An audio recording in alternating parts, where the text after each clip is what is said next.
Ja imam 120 kila, mene vuče, brate, kao perca, on mene ne osjeti. Idemo.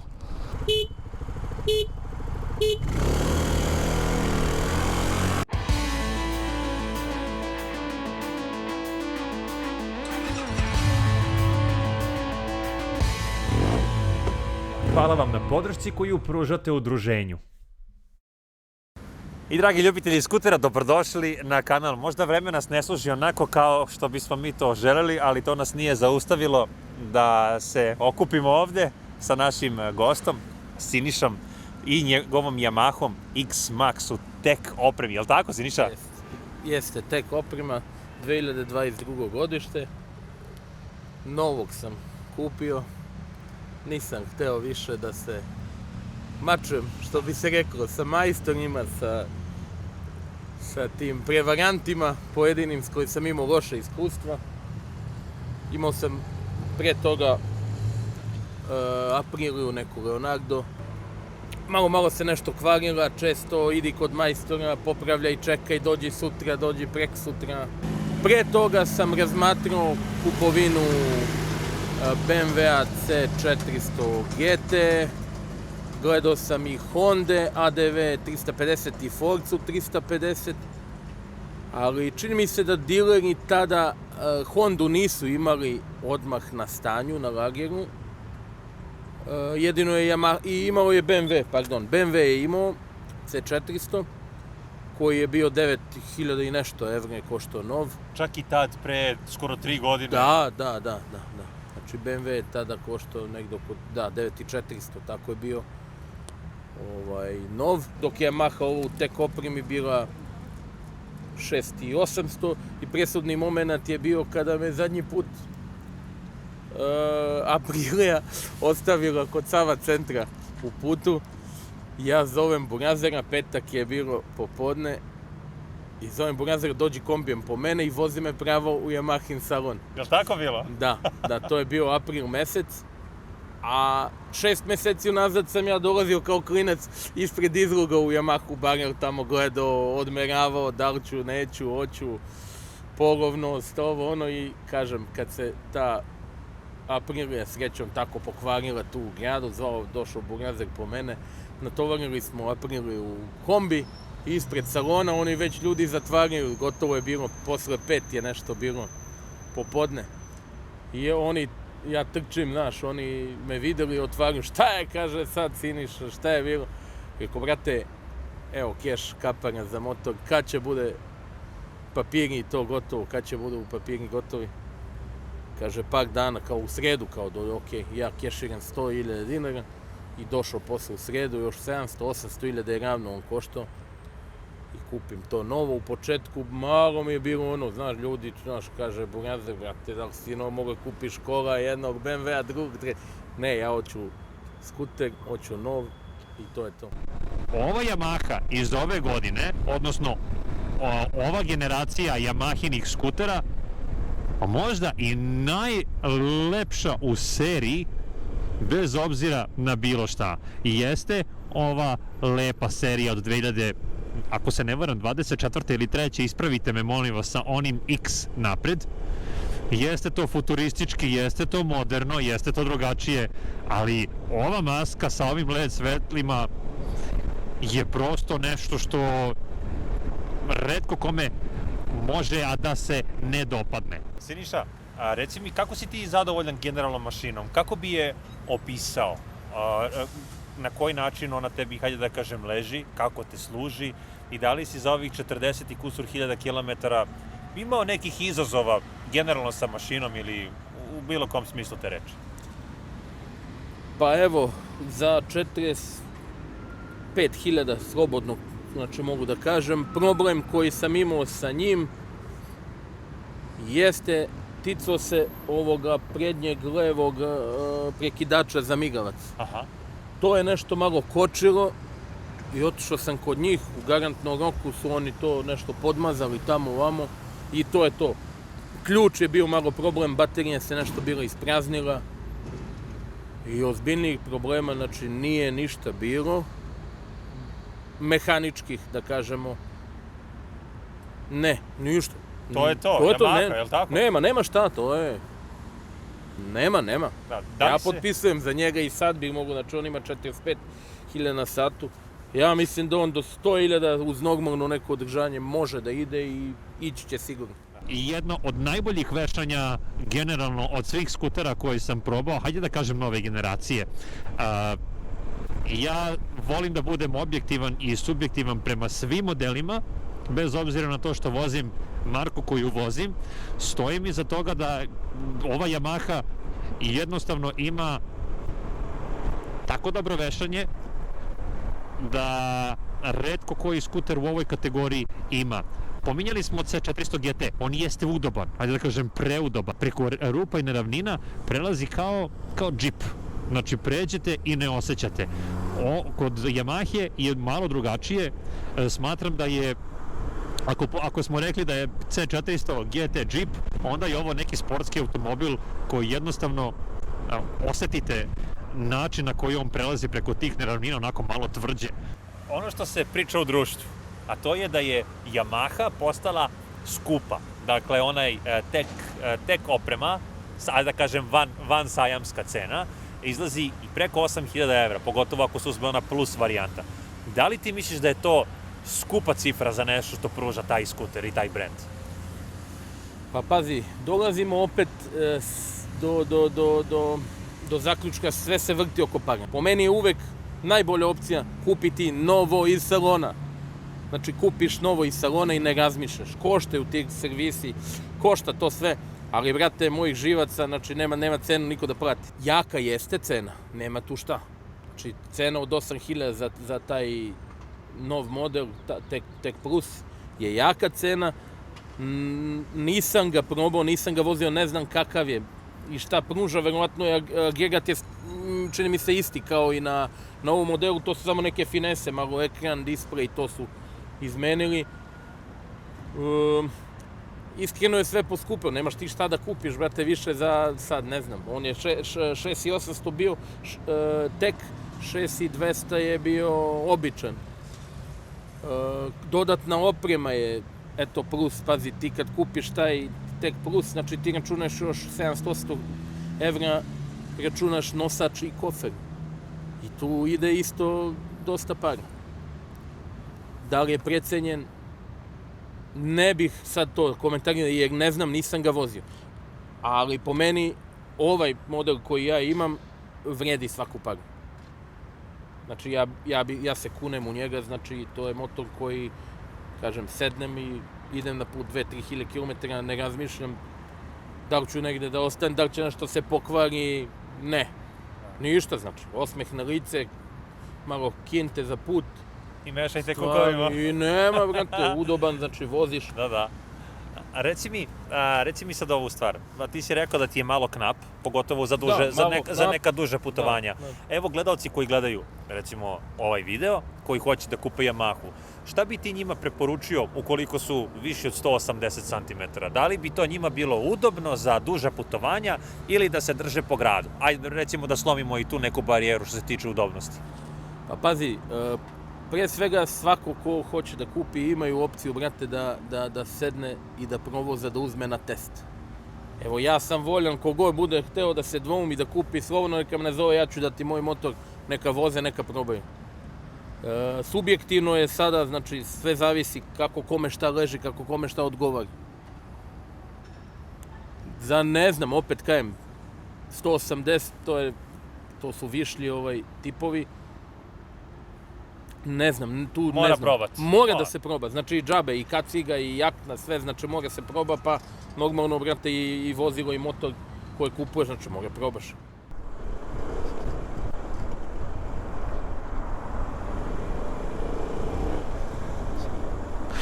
Povlač ima jako dobar odziv na gas, bez obzira na to što on ima 27 konja. Kao što je Siniša rekao, ja bih rekao da ovaj model ima malo više. Jednostavno ima tu snagu da vas onako baš lepo potegne. Bravo. Ja sa svojih 182 cm, pa maltene se oslanjam na pod isto kao i na Zontesu 350, tako da je to generalno i relativno to. interesantan ovaj ekran, svi detalji. Aha, malo drugačije. Ali generalno komotno ti, udobno ti je.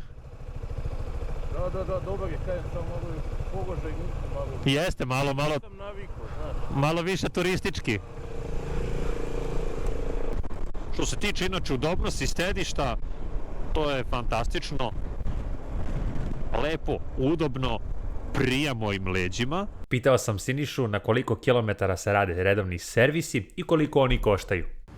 Redovan servis prvi se radi na 1000, ostali se rade posle na 5000. I koliko koštaju? Pa zavisi, sve zavisi, oni proveravaju ulje, proveravaju paknove, znaš, i sve po potrebi menjaju. Da. Oni po potrebi to sve menjaju. Ti servisi su, ne znam, od 10 do 15-16 hiljada, 17, kako kad, sad je verovatno malo i više. Na 20.000 se radi varijator, menjaju kaiš i tako, rognice i to sam negde oko 500 evra platio, čini mi se, da. Znači tu negde oko 60.000. 60, sad je to, ja mislim, malo i više, Možda preko 65, ja mislim da je to sad. I to je to. Eto, što se tiče, znači, 100 evra je taj, dok je u garanciji, ja sam radio, sad mu ističe u aprilu, tako da taj servis mi radi jedan drugar, ulje se, ne znam koliko, 2 litra ulja i filter i svi ovo, znači to je 50 evra. Mislim, to je zanemagljivo. Za ono što pruža. Za ono što meni on pruža, da. Tačno, samo da podsjetimo naše gledalce, ti si član udruženja na 2 točka, obzirom na to da si izašao iz garancije sa ovom Yamahom, evo za par dana, ako uzmemo to u obzir. Platner, kao partner udruženja na 2 točka, obezbeđuje 20% popusta na redovne servise motocikala iz njihovih salona. Pričamo o Yamahi, o Piaggio, o Aprilii i o KTM-u. Tako da pogledajte u opisu videa. Da li si normalan? Kakav je tebi osjećaj tu? Da li je lakši na Kormanu? Mislim da je lakši Yamaha. Tebi je lakša Yamaha? U skretanju misliš, a? Evo baš to nešto što ne mogu da razaznam. Ja imam osjećaj da kada malo skrenem, imam osjećaj da me vuče. Da te on vuče, da te obara. Da me obara, da već počinje da me obara, da. A pazi, ovo je ipak kratko, 15 minuta, 10, dok se ti psihološki malo...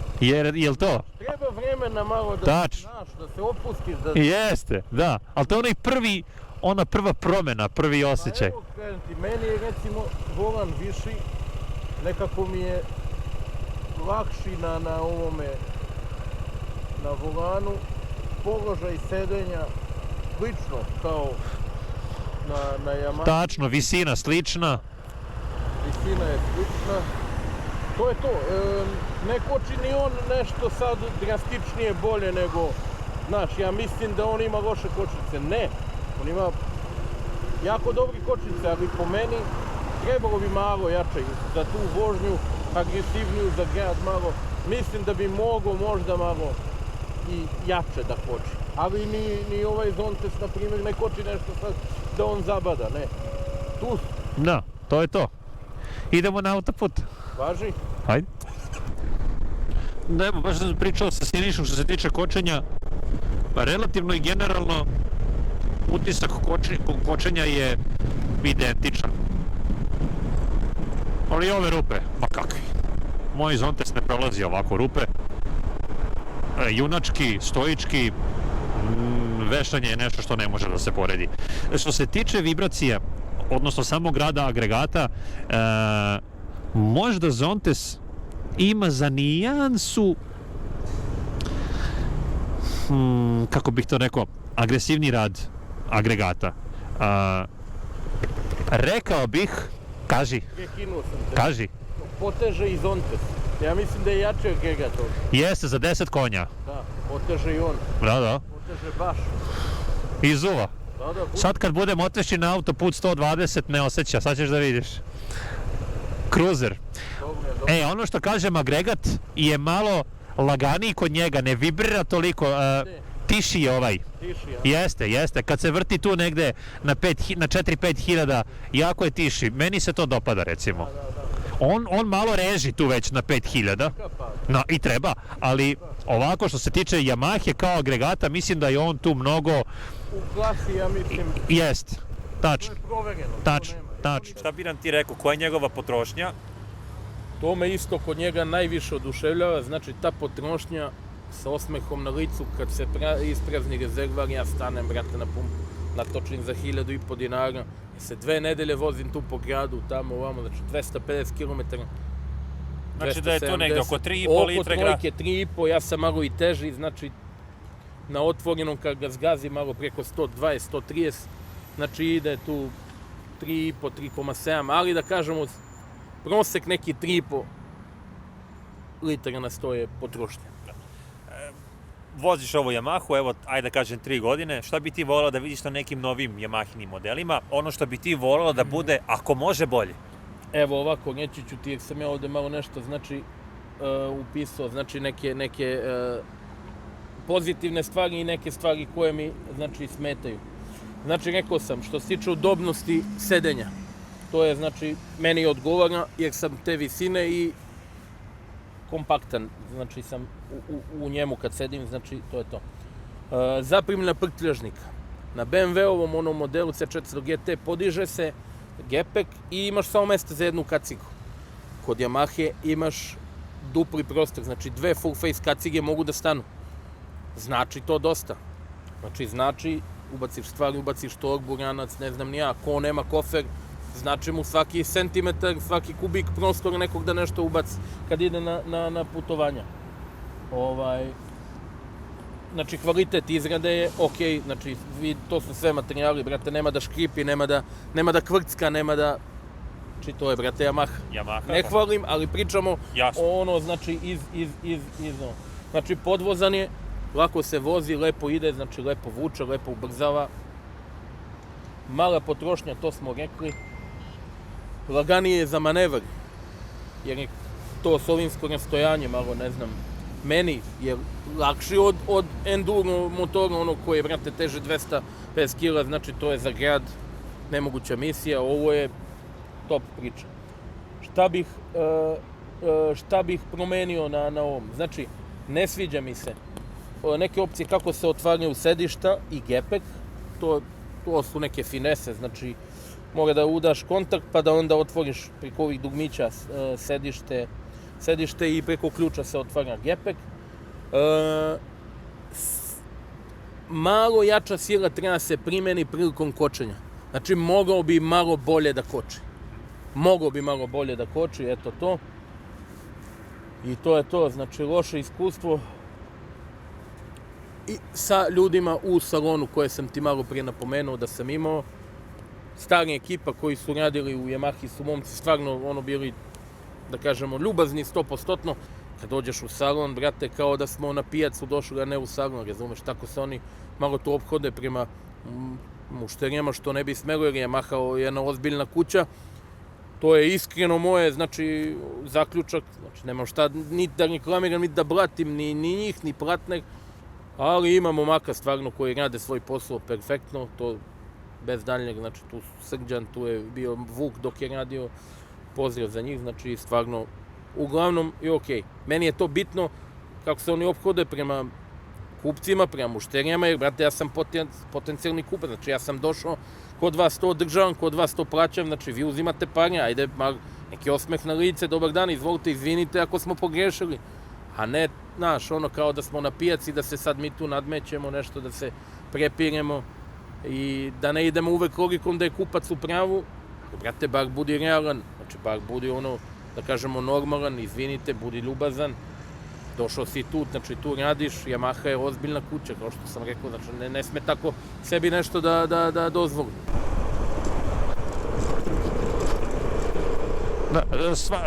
Ajde kažem, zvečanje i drčanje prilikom prelaska preko ovih ravnina i rupa čuje se od nosača telefona i kofera i to je sve.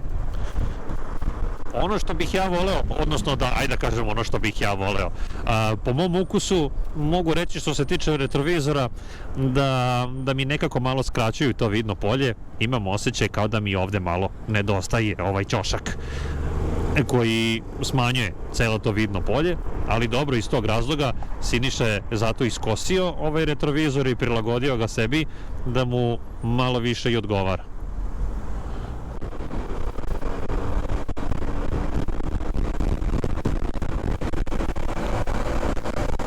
Da, ide Yamahica, super.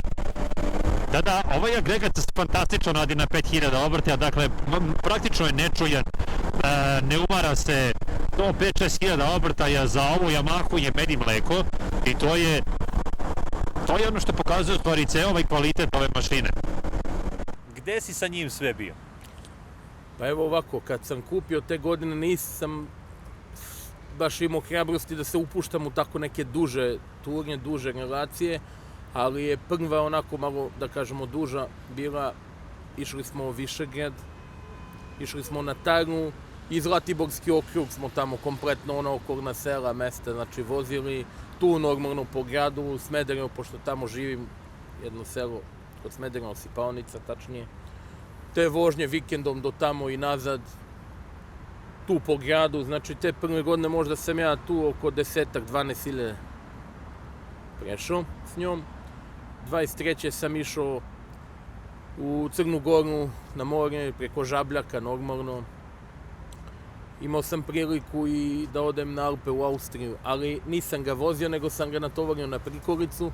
Išao sam sa njim na najviši vrh Alpa u Austriji, na Grossglockner, to je prevoj preko Alpa. Neki moji zemljaci tamo iz Velsa, pozdrav za Gorana i za ekipu. Kad su oni čuli kao Siniša hoće da ide tamo, kao da li je on normalan, kakvo hlađenje ima taj skuter, znaš. Ja kažem, pa dobro, ja bih neko voleo da on crkne, da rikne tamo, da eksplodira agregat, da idem u salon da mi daju nov, pošto je agregat nov i on je u garanciji. Međutim, ne. Konsultovao sam se posle toga i sa Vukom, koji je radio u Yamahu, još uvek drži svoj servis. On mi je servisirao dok je radio u Yamahi. I ja mu kažem, rekao, ma daj, kaže, brate, bez problema, samo teren, ako ste samo dvoje, vodi računa, nemoj baš da ga, pržiš. Ja sam sam išao bez problema, znači, nije nikakvih problema, ništa bilo. Prošle godine sam išao 2024. na Transalpinu. Da, Transalpina, i vozio sam letos, posle te Transalpine u julu sam išao, kraj avgusta, početak septembra, išao sam Beč, Salzburg, Bregenz, tamo granica Tromeđa, Bodensko jezero, i išao sam do Švajcarske, St. Gallen, kod nekih rođaka, kod mog drugara, rođaka kod Željka, tamo sam isto prespavao 2 dana i vratio se, to je bilo turen 4000 km sa njim. Znači sve iz Srbije, bez prikolice? Iz Srbije bez, da, taj, pošto su mi se prethodno smejali neki moji zemljaci kao tih tovariš na prikolicu, znaš kakav si ti, sportista, bajker. Ja se kao, prvo ne izjašnjam kao bajker, ja sam čovjek turist. Znači moje je vid putovanja taj da ja volim da, znači, stanem, da ja slikam potok, reku, ako ima neki spomenik, neka znamenitost, da se obiđe. Znači, sa velikim turnim motorom, kad ti natovariš kofer i kada uđeš u te zone, gde su te pešačke zone tamo na zapad, drugačije te gledaju. Znači, ti si u prekršaju ozbiljnijem kad staneš na neko mesto. Kad vide oni skuter mali, znaš, ne smatraju tako, šta ja znam, ja bar taj osjećaj imam. Ajmo da vidimo Kinez protiv Japanca, drugačija kategorija, ali opet, to je to, a? Hajde.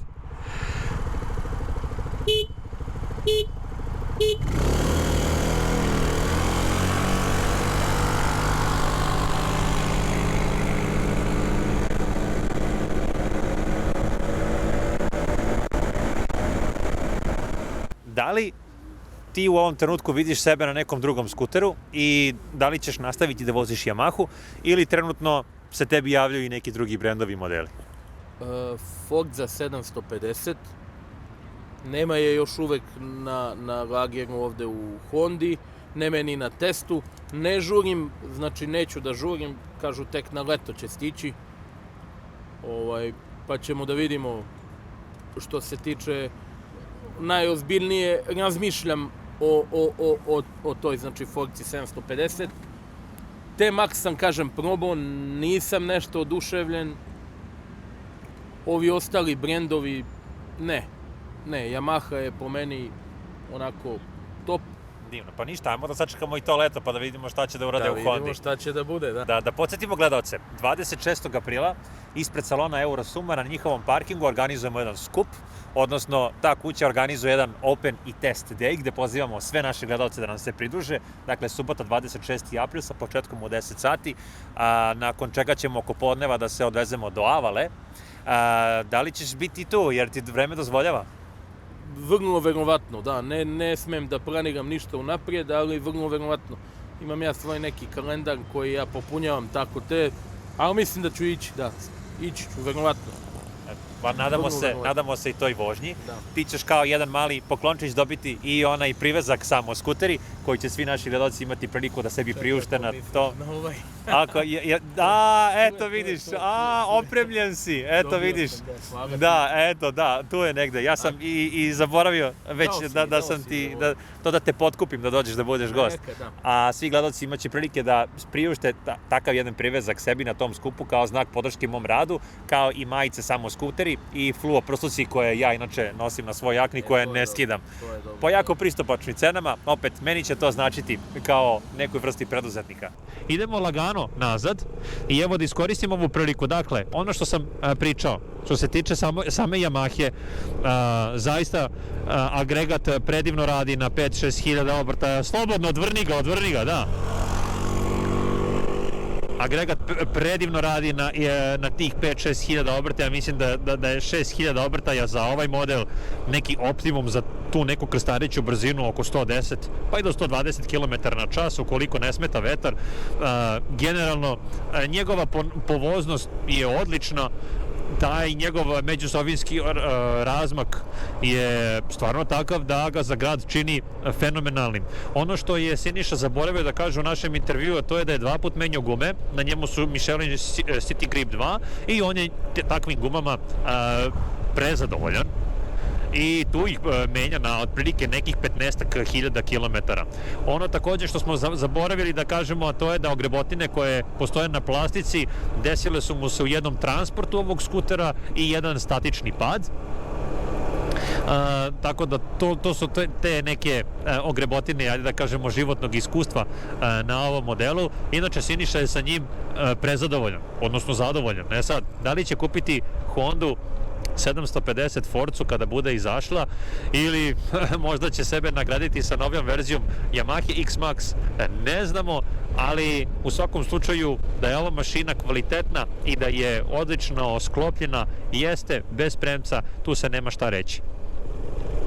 Što se tiče samog položaja sedenja, podsjeća me na onaj položaj sedenja na svoj odnosno na svoj nekadašnji M310, dakle to je to. Za moju neku visinu od 182 cm, ok, onaj normalan položaj, ali recimo nisam u mogućnosti da imam bilo kakav opruženi moment što se tiče opuštanja.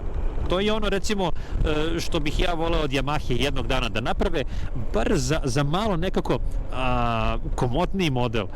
I da se ne lažemo, ako će taj model izgledati kao Yamaha Tech Plus varijanti, da bude malo šira, malo drugačija, hajde da kažem da ima malo bolju zaštitu od vetra, iskreno, ozbiljno bih razmislio o kupovini jednog takvog modela, jer kao što sam vam rekao ranije, meni je komocija hajde da kažem, na drugom mestu nakon cene. Sad, Yamaha je Yamaha, ne treba štedeti. Da je Yamaha komotna kao Zontes, kupio bih Yamahu. To je to. Ono što je neosporno kod današnjih modela, a to je zatamljenje ovog vizira, odnosno vetrobrana, mislim da je odlična, što bi vi mladi rekli, fora, imati ovako malo i zatamljeni vizir. To daje baš onako neki šmek svakom modelu, čini ga estetski lepim i to je ono što današnji brendovi, kineski brendovi, masovno danas i koriste, ali zaista lepo izgleda. Eto, ono što bih ja volao takođe da je drugačije, da su samo malo retrovizori drugačiji. Ja volim kada imam malo pregledniju sliku oko toga šta se dešava meni iza leđa. I mislim da je to. Dakle, komocija i retrovizor je nešto što bih ja volao da imam malo drugačije u budućnosti. Onda verujem da bi Yamaha X-Max bila moj izbor. Skrpio bih se za pare.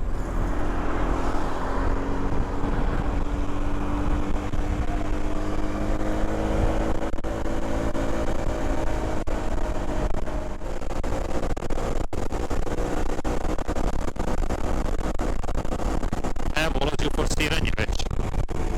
Dakle, nakon 7.500 obrtaja, ovaj X-Max ulazi u malo forsiranje i to već agregator ne prija. Veliko hvala Siniši što je bio gost kanala i što je sa nama podelio njegovo bogato iskustvo sa ovim modelom. On je ostao da pije kafu, a ja moram kući da radim na ovom videu. Ostavite vaš komentar kako vam se dopao, šta imate da kažete što se tiče same Yamahe i do našeg nekog sljedećeg susreta. Ja vam želim svako dobro i doviđenja.